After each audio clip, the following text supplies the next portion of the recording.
Olá, amigos do Notícias Agrícolas, estamos começando mais um boletim importante de ser discutido e de ser comentado, afinal de contas, essa semana volta a julgamento lá no STF, aquela questão que, entre outras coisas, discute o marco temporal das terras indígenas.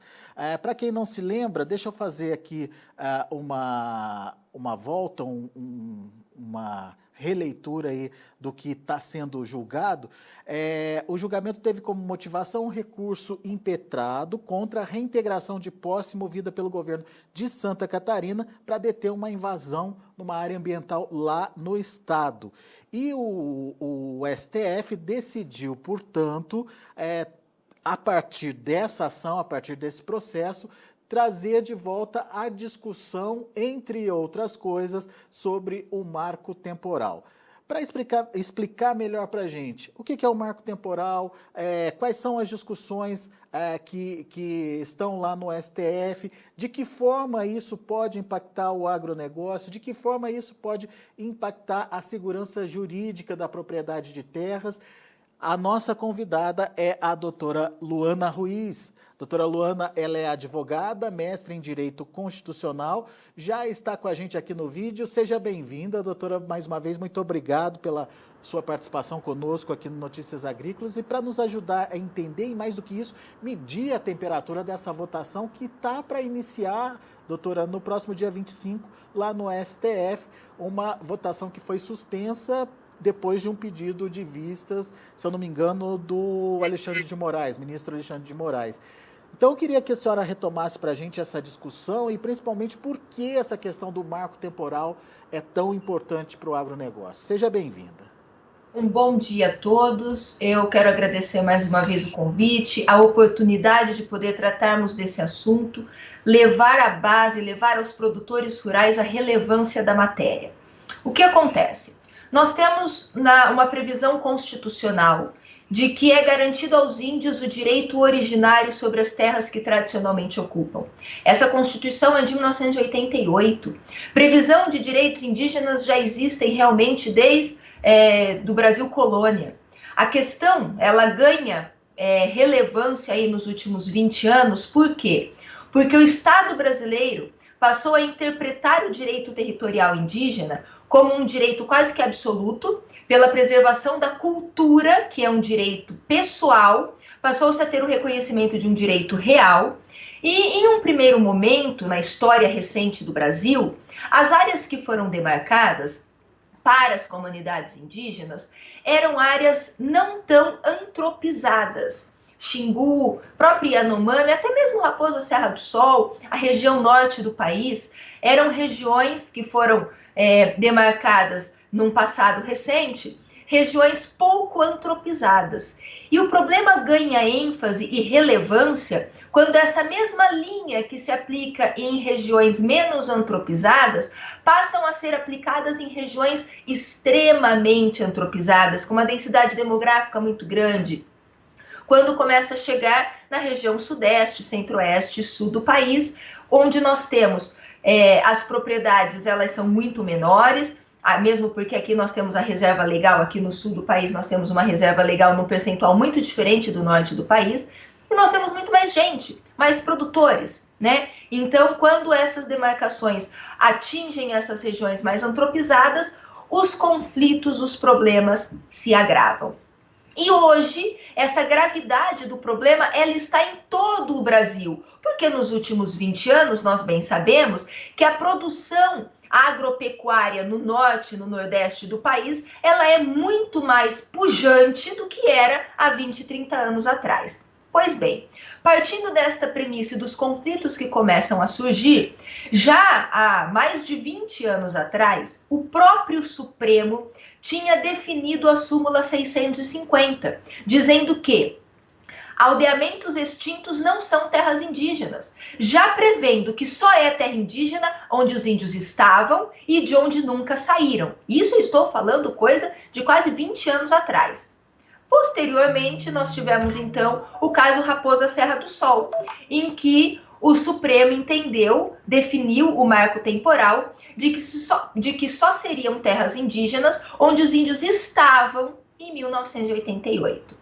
Com esse julgamento do Supremo definindo o marco temporal de 88, na contramão da direção e de forma muito legítima, vêm as comunidades indígenas, principalmente ONGs na representação dessas comunidades indígenas, defender o contraponto. Não é marco temporal, é indigenato, porque queriam que prevalecesse a tese de que qualquer centímetro quadrado reivindicado pelos indígenas poderia ser demarcado como terra indígena, porque existia um alvará régio lá no Brasil colônia que dizia: os índios são os donos naturais e primeiros habitantes destas terras. Ora, se eles são os primeiros habitantes destas terras e por isso são os donos naturais, qualquer área no Brasil é terra indígena, independente se eles estavam lá ou não em 1988. E aí nasce a dicotomia, e aí nasce a questão nuclear do que está na pauta do Supremo. Indigenato de um lado, onde qualquer centímetro quadrado pode ser terra indígena, independente do contexto nacional e de propriedade privada que se estabeleceu naquela área, e de outro lado o marco temporal, que diz que somente onde os índios estavam em 88 pode ser demarcado como terra indígena, e pelo marco temporal há uma garantia sim da demarcação das terras indígenas, mas há também uma garantia da propriedade privada. E as áreas nas quais os índios não estavam em 88, mas que são imprescindíveis à reprodução física e cultural dos indígenas, pode ser terra indígena, mas pode ser terra indígena pela transformação em reserva, que já está previsto no Estatuto do Índio. Porque quando eu crio uma reserva, eu garanto o direito territorial indígena e garanto a indenização da propriedade privada ao produtor rural. Nós já temos um caminho do meio, por isso que eu defendo tanto o marco temporal, porque nós não somos contra a garantia dos direitos indígenas. Nós somos contra a garantia dos direitos indígenas em detrimento do direito da propriedade privada. E isso tudo que eu falei aqui é o que está na pauta do Supremo para o dia 25 de agosto, porque o Supremo vai rediscutir as condicionantes fixadas pelo Supremo, no caso Raposa Serra do Sol. Pois é. E o relator desse processo é o ministro Edson Fachin, que lá atrás, né, lá em julho, se eu não me engano, quando o assunto começou a ser discutido e depois teve o pedido de vistas do ministro Alexandre de Moraes, me parece, doutora Luana, me corrija se eu estiver errado, essa tese do indigenato, ela é defendida pelo ministro Fachin. Sim. Quando o ministro Edson Fachin pautou esse julgamento, lá em junho, estava na pauta do plenário virtual para o dia 11 de junho, quando é plenário virtual, o ministro relator, que no caso é o Edson Fachin, ele abre o julgamento já apresentando o seu voto. Então, nós tivemos acesso ao voto do ministro Edson Fachin e ele é radical na defesa do indigenato e automaticamente o aniquilamento da propriedade privada. E mais, ele defende no seu voto que todo o território nacional, basta ser reivindicado por indígenas, já é indígena, independente de processo de demarcação, e que o processo de demarcação serviria apenas para formalizar aquele direito do indígena, porque é um direito pré-existente. E mais, ele ainda prevê que nas áreas que forem demarcadas como terras indígenas, que pode ser qualquer área no território nacional, nessas áreas não pode haver exploração econômica. Então, a produção indígena tem que se restringir à produção de subsistência. E aí aniquila também a possibilidade aí de os indígenas vislumbrarem o recurso, a aquisição de bens, produtos, de ganhar dinheiro efetivamente com uma produção de excedente no modelo de parceria, por exemplo, que é uma coisa que os índios tanto reivindicam para que saiam daquele congelamento cultural quando eles são colocados em suas terras e não podem explorar economicamente. Então, são essas questões que já estavam no voto do ministro. Como aquele julgamento virtual foi retirado de pauta pelo pedido de destaque do ministro Alexandre de Moraes, acredito eu que nesse julgamento agora do dia 25, o voto que o ministro Fachin vai apresentar, creio que seja o mesmo que ele já havia apresentado. Então, é possível que ele mude esse voto, não acho que seja provável, mas é possível. A minha expectativa é de que ele replique o voto neste julgamento presencial, e aí nós temos já algumas expectativas de ministros que poderão ou não acompanhá-lo. Nós estamos assistindo o acirramento do Supremo, Alexandre de Moraes, ministro Edson Fachin, ministro Barroso, um acirramento com o governo federal. O governo federal, esta pauta da questão indígena e da propriedade privada é muito cara, é muito sensível ao governo federal, e eu sinto, é com pesar que eu vivo este momento desta questão tão cara, não só para os produtores rurais, mas para a segurança jurídica no Brasil, ir à pauta do Supremo em um momento tão tensionado entre os poderes. Eu sinto realmente que nós podemos aí amargar um resultado desnecessariamente inconstitucional, que vai trazer muito conflito para a nossa sociedade. Repito, o marco temporal não exclui os direitos dos indígenas, mas a tese do indigenato é um recado para quem é de direita neste país. O que a senhora está falando, está colocando agora é muito importante e muito preocupante ao mesmo tempo, porque se mistura conceito jurídico com conceito político. Então, a efervescência em Brasília, essa briga entre poderes em Brasília, pode afetar diretamente no voto dos ministros, doutora? Eu não diria nem que se mistura, eu diria que se deixa contaminar. O debate jurídico se deixa contaminar por aspectos políticos.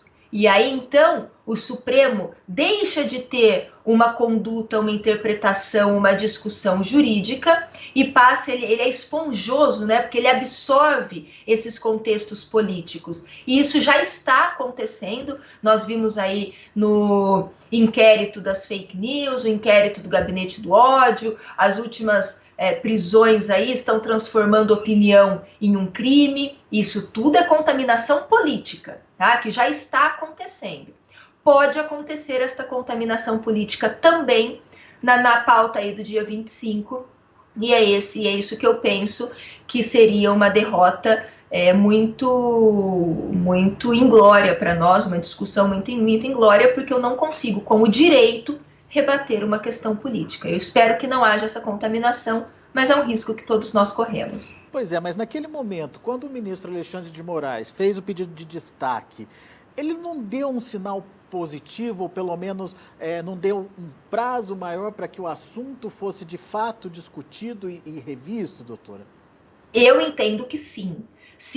Creio se todos os ministros, ou se o próprio Alexandre de Moraes estivessem convergindo com aquele entendimento radical do Edson Fachin, já teriam apresentado o voto ali, acompanha o relator e pronto.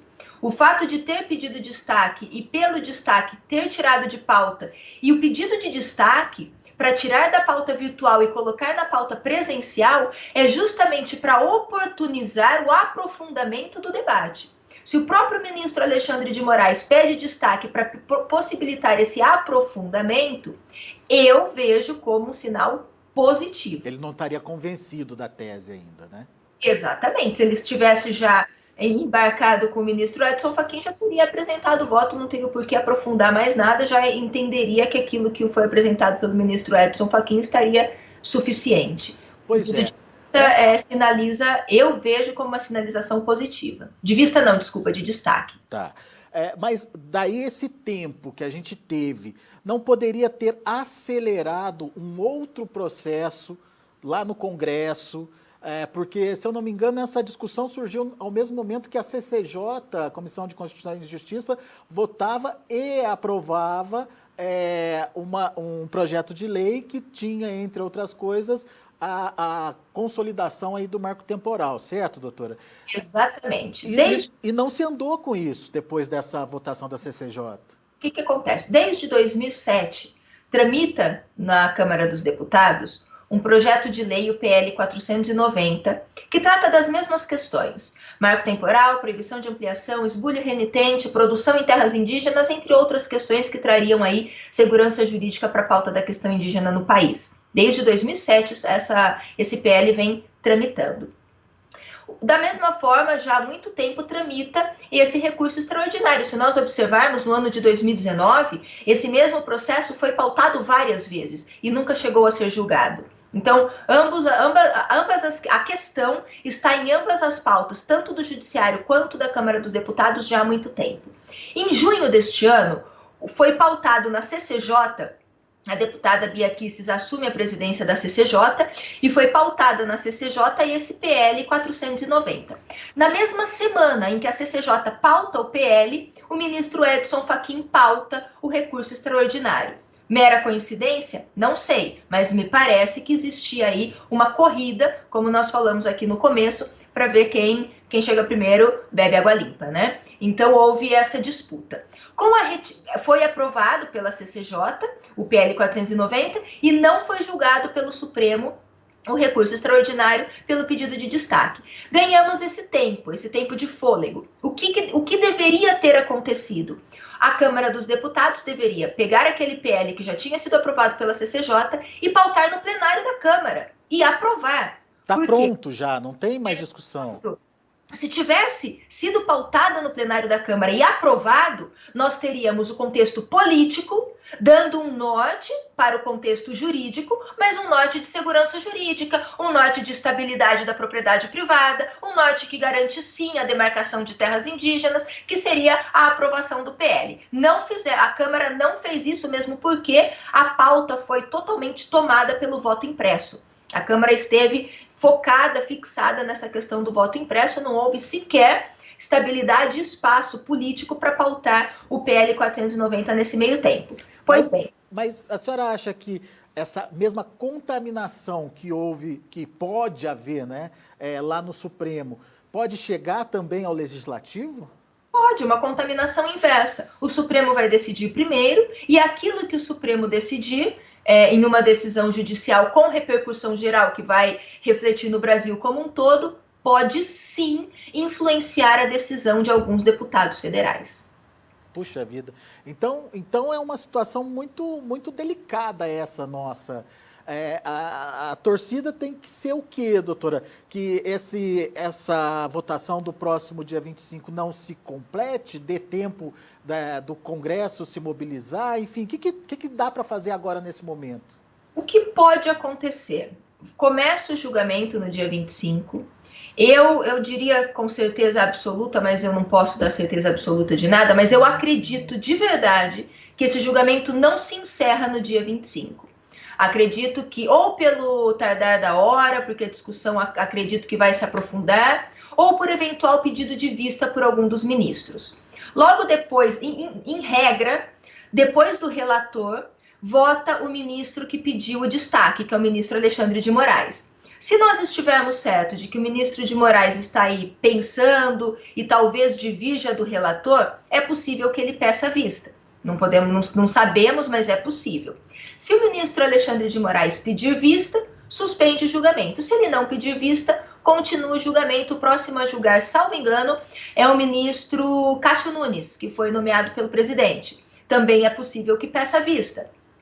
Mas quer seja o ministro Alexandre de Moraes, quer seja o Cássio Nunes, ou quer seja os demais que vierem na sequência do julgamento, que pedir vista, o pedido de vista suspende o julgamento, mas não impede que os outros ministros antecipem os seus votos. Então é possível sim que no dia 25, apesar de pedidos de vista, ministros que acompanhem o relator já apresentem a antecipação dos seus votos. E pode ter maioria ou não.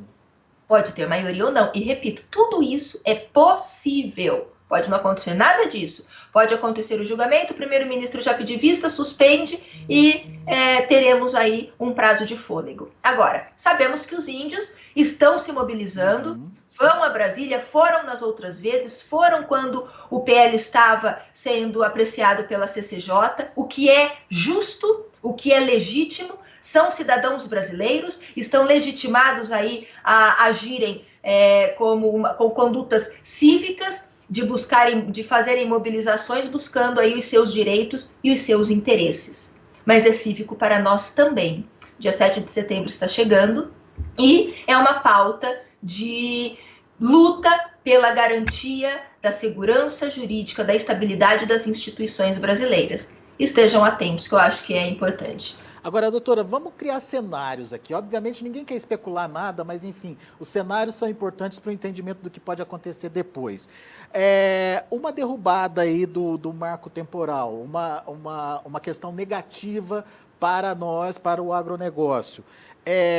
Isso impede que esse PL siga sua tramitação normal?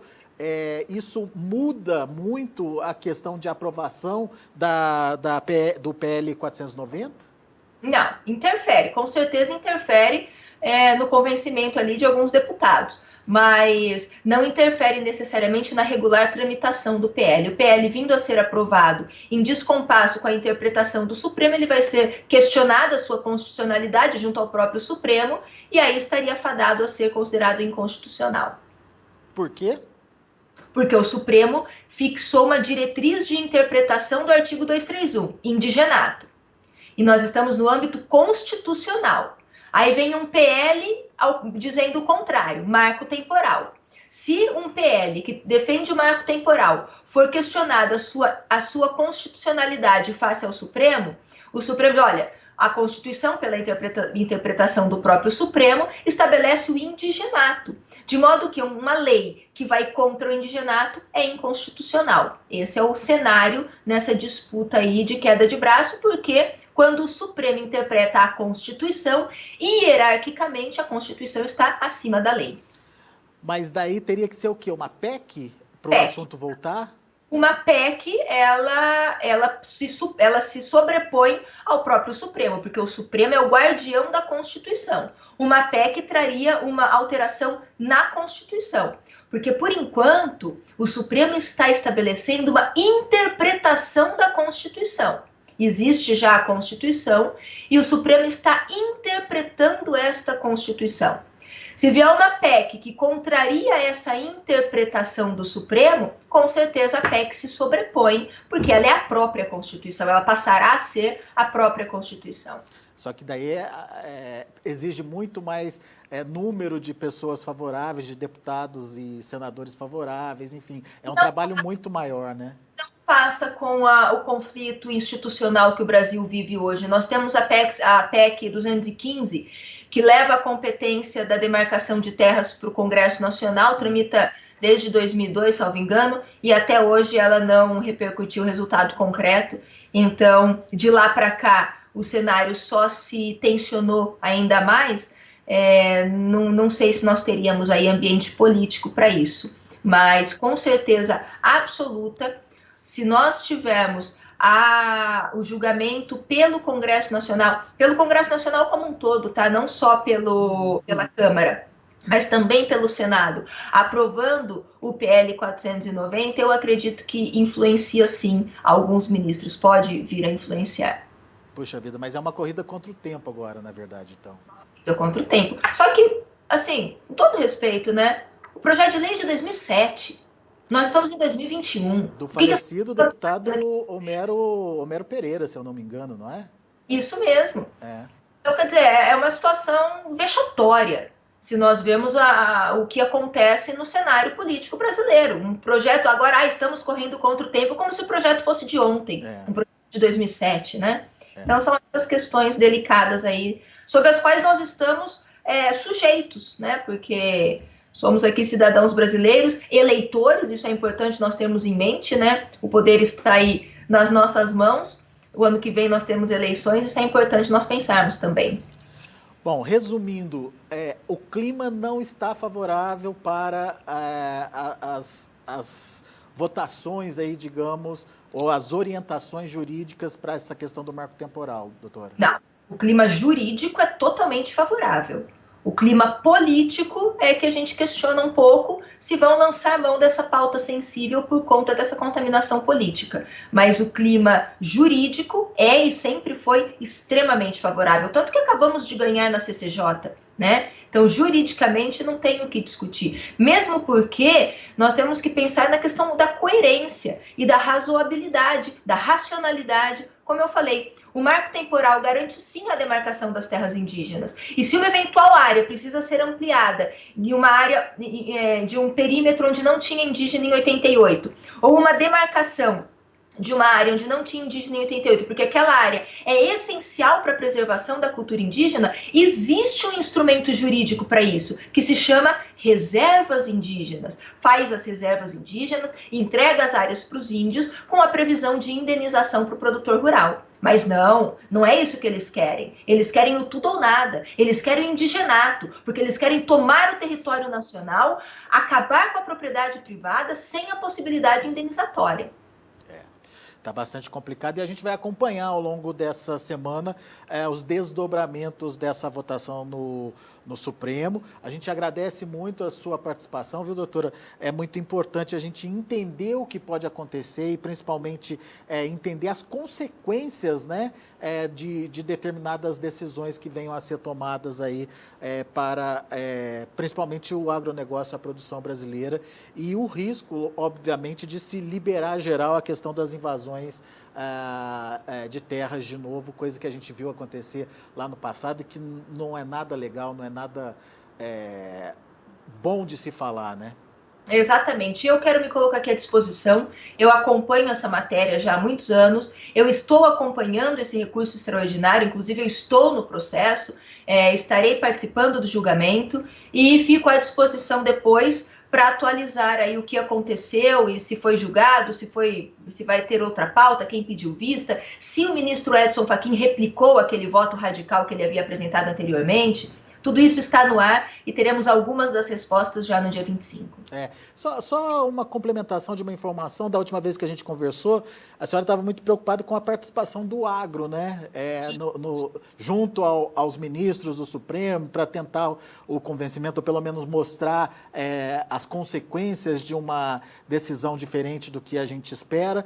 Como é que ficou isso nesse período da última votação até agora? Isso, quando surge aquela preocupação, é porque o ministro Edson Fachin, ao apresentar o voto, ele escreve no voto dele e ele destaca a relevância da matéria pela quantidade de amicus curiae. E na época havia 39 amicus curiae defendendo o indigenato e apenas 13 defendendo o marco temporal. Ora, se o ingresso de amicus curiae no processo é tão relevante para constar expressamente no voto do ministro relator, me preocupou, porque nós estávamos em uma quantidade extremamente inferior, e então fizemos uma campanha, uma política, um alerta, né, para as entidades, e as entidades indígenas que defendem o indigenato passou de 39 para 45, e os que defendem o marco temporal passou de 13 para 140.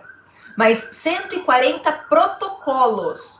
Hoje acabou de sair uma decisão do próprio ministro Edson Fachin indeferindo o ingresso no processo dessas entidades que apresentaram o pedido para ingresso como amicus curiae, o que é um contrassenso, já que esse próprio ministro coloca no seu voto a relevância do ingresso de amicus curiae pelo número de entidades que haviam ingressado. E agora ele indefere o ingresso, pelo menos dos últimos que entraram, porque tivemos uma avalanche, né? E essa avalanche ela não foi toda em um único momento. As entidades passaram um longo período ingressando no processo. E os últimos pedidos hoje foram indeferidos. Eu não sei ainda quantos amicus curiae nós temos já efetivamente ingressados com decisão acolhendo o pedido. Bom, vamos aguardar para ver então. Doutora Luana, muito obrigado, viu? É sempre muito bom conversar com a senhora, entender de forma didática, né, o que está acontecendo no nosso país. Um abraço e até a próxima. Mais uma vez eu agradeço, um abraço a todos e sigo à disposição. Muito obrigado. Doutora Luana Ruiz aqui com a gente comentando essa semana importante de decisão, afinal de contas, aí, sobre a questão indígena. No Supremo, uma votação que, dentro de um processo, vai definir o marco temporal. Para você que não entendeu o marco temporal ou não ouviu a explicação da doutora Luana, a Constituição de 88 ela foi colocada como um momento de definição das demarcações de terras indígenas. As terras só podem ser demarcadas por indígenas que viviam naquela região, naquela terra, até o ano de 1988, o ano da promulgação da Constituição Federal. No entanto, o ministro do Supremo Tribunal, Edson Fachin, colocou no relatório dele a defesa da tese do indigenato, que, entre outras coisas, segundo explicou a doutora Luana, ela defende aí que a qualquer momento, qualquer pedaço de terra no Brasil pode ser reivindicado pelos indígenas. Ou seja, uma situação muito estressante e que coloca em risco a segurança jurídica do país. Pelo menos é o que a gente consegue entender diante das declarações e comentários que a gente ouviu até agora. Então vamos ficar de olho nessa questão, porque aquele risco de volta das invasões pode acontecer se de fato essa questão do marco temporal for derrubada lá no STF. Daqui a pouco a gente volta com outras informações e mais destaques. Se inscreva em nossas mídias sociais, no Facebook Notícias Agrícolas, no Instagram @Notícias Agrícolas e no nosso Twitter @Notiagre. E para não perder nenhum vídeo, não se esqueça de nos acompanhar no YouTube e na Twitch, Notícias Agrícolas Oficial.